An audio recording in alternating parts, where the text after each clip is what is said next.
वरिष्ठ पत्रकार और एक बहुत सुलझे हुए पत्रकार। बीजेपी के 3 मंत्रियों और 7 विधायकों ने पार्टी छोड़ दी है। वो भाग भाग करके समाजवादी पार्टी में जा रहे हैं। अखिलेश यादव ने उनमें से तमाम के तस्वीरें ट्वीट कर उनका स्वागत भी किया। शायद ही देश में कम ऐसे पत्रकार होंगे जो कितने सलीके के साथ बातें रखते हैं। तस्वीरें ट्वीट कर उनका स्वागत भी किया है। ये एक सियासत पर्दे के सामने हो रही है, लेकिन एक सियासत पर्दे के पीछे भी है, जिनमें कई तरह के पेंच और कई तरह की उलझनें हैं। वो हम आपको आज बताना चाहते हैं। बीजेपी ने 3 सर्वे कराए हैं अपने विधायकों और मंत्रियों की विनेबिलिटी के ऊपर कि वो ये चुनाव जीतेंगे या नहीं जीतेंगे। 100 में से कितने नंबर उनकी जनता उनको दे रही है, उनकी एंटी इनकम्बेंसी कितनी है। प्रदेश सरकार ने भी सर्वे कराए हैं और केंद्र सरकार ने भी सर्वे कराए हैं। गुजरात से भी कुछ लोग आए हैं जो 403 कॉन्स्टिट्यूएंसीज पर एक विधायक का सर्वे कर रहे हैं और बीजेपी के आला कमान तक पहुंचा रहे हैं। पार्टी ने पहले तय किया था, ऐसा कहते हैं कि 150 लोगों के टिकट बेदर्दी से काट दिए जाएं क्योंकि उनकी एंटी इनकम्बेंसी बहुत ज़्यादा है। फिर हुआ कि शायद 100 काटे जाएंगे। अब मौजूदा हालात में कहते हैं कि 30 से लेकर 50 विधायकों तक के टिकट काटे जा सकते हैं। जाने वालों में बहुत सारे ऐसे भी हैं जिनके टिकट कट रहे थे। एक सूची है जिसको कहते हैं कि किसी ने लीक करा दिया है और कुछ को आला कमान ने खुद कह दिया था कि आपको टिकट नहीं दिया जाएगा। लेकिन जो 3 बड़े मंत्री हैं, स्वामी प्रसाद मौर्य, दारा सिंह चौहान और मंत्री धर्म सिंह सैनी, इन तीनों के बारे में बीजेपी नहीं चाहती थी कि ये जाएं क्योंकि इनके जाने का गलत मैसेज जाएगा और इनका अपना वोट बैंक भी है, उनका अपना प्रभाव भी है। किसी का ज़्यादा है, किसी का कम है। अब इनके जाने के पीछे कई अलग तरह की राजनीतिक झंझट हैं। जैसे स्वामी प्रसाद मौर्य बहुत बड़े नेता हैं, मौर्य लोगों के उनका अपना वोट बैंक है। बहुत सारे ज़िलों में उन्होंने संगठन में अपने लोग बना रखे हैं। मौर्य समाज का बहुत उन्होंने काम भी किया हुआ है। लेकिन स्वामी प्रसाद मौर्य के जो बेटे हैं वो रायबरेली की ऊंचाहार सीट से चुनाव लड़ते हैं और स्वामी प्रसाद मौर्य चाहते हैं कि पडरौना से उन्हें तो समाजवादी पार्टी टिकट दे ही, उनके बेटे को भी ऊंचाहार से टिकट दे।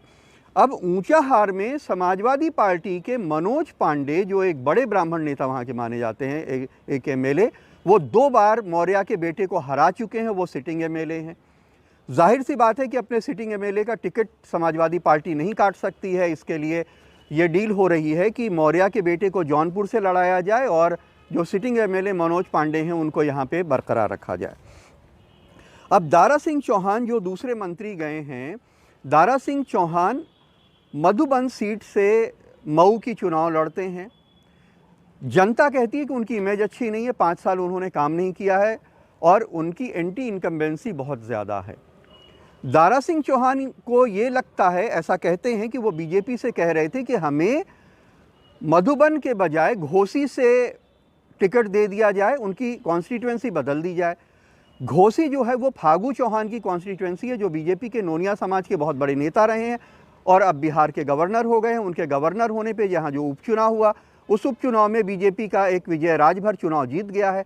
वो सिटिंग एमएलए है। दारा सिंह चौहान चाहते थे कि उस सिटिंग एमएलए की सीट काट करके टिकट उनको वहाँ दे दिया जाए और उनकी सीट पे फागू चौहान के बेटे को चुनाव लड़ा दिया जाए। बीजेपी इसके लिए कतई तैयार नहीं थी। जब वो नहीं मानी तो दारा सिंह चौहान जो हैं उन्होंने पार्टी का साथ छोड़ दिया है।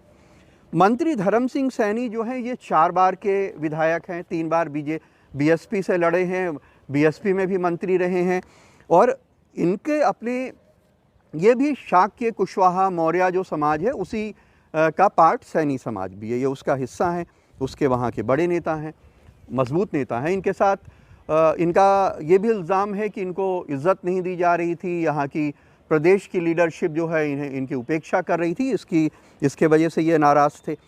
अब ये आज समाजवादी पार्टी में आ गए। अब इनके साथ क्या दिक्कत है कि जिस नकुड़ सीट से ये चुनाव लड़ते हैं, 3 बार वहाँ से जीते हैं, उस सीट पे 2 बार ये उस इमरान मसूद को हरा चुके हैं जो इमरान मसूद कांग्रेस का दामन छोड़ करके कल ही अभी समाजवादी पार्टी में शामिल हुए हैं। तो अब इमरान मसूद को भी कुछ लड़ने का वादा होगा। धर्म सिंह सैनी भी उसी सीट से दावेदार है। तो इस तरह की ये दिक्कतें हैं। दूसरी चीज़ क्या है, अगर और कई मंत्रियों को देखे, कई एमएलएस को देखे, तो अब भगवती सागर हैं जो मौरानीपुर के रहने वाले हैं, बिल्हौर से वो चुनाव लड़ते हैं। अब वो चाहते थे कि उनके बेटे को वहाँ से टिकट दे दिया जाए और वो जो हैं दूसरी सीट पे जाना चाहते थे, बिल्हौर जाना चाहते थे। बिल्हौर में एक पूर्व डीजीपी हैं बृजलाल, जो इस वक्त अनुसूचित जाति जनजाति आयोग के अध्यक्ष भी हैं, उनकी पत्नी दावेदार बताई जा रही हैं और बीजेपी उनकी सीट बदलना नहीं चाहती थी, उन्होंने साथ छोड़ दिया है। फिरोजाबाद की शिकोहाबाद सीट के विधायक मुकेश वर्मा ने आज पार्टी छोड़ दी। मुकेश वर्मा ने भी वही सब आरोप लगाए हैं जो स्वामी प्रसाद मौर्य ने और दूसरे लोगों ने आरोप लगाए हैं। लेकिन मुकेश वर्मा के बारे में जो स्थानीय जनता है वो कहती है कि उनकी इमेज अच्छी नहीं है, उन्होंने काम नहीं किया है, उनके जीतने की संभावनाएं बहुत कम हैं। ऐसा कह रहे हैं कि बीजेपी की जो लिस्ट है टिकट काटने वालों की, उसमें उनका नाम है और वो पार्टी छोड़ करके अब समाजवादी पार्टी में आ गए हैं।